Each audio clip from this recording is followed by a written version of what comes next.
One of my main reasons to seek help for my hair loss is to increase the density of my left eyebrow, which has troubled me in the past with low confidence. At the same time, I wish to look different than the typical Chinese look and to perform hair grafting to grow a proper mustache and beard.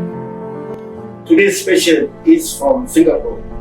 We're going to fill up the eyebrow, the moustache, and the wide area and the beard. The surgical planning is very essential here today. This is the donor area.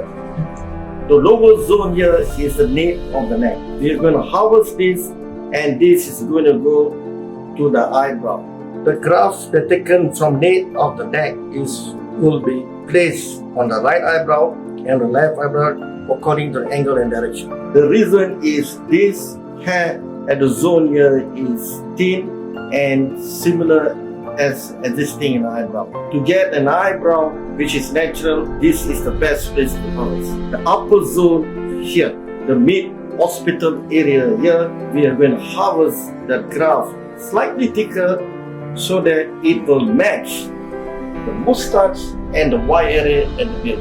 Moustache, the wide and the beard, the graft taken from the upper zone will be filled up here, the wide area, so that it looks natural. And today we're going to use our knowledge, experience and skill to remove the graft with a good quality to get a good natural result for him. He came all the way from Singapore. The reason I choose Glojas as it has the highest rating reviews, honest testimony from the patient's heart. If you're looking for the best hair transplant in Malaysia, Glojas is the highest recommended clinic to visit. I would like to thank Professor Dato Dr. JasG, the team's efficiency to ensure my visit here was worthwhile.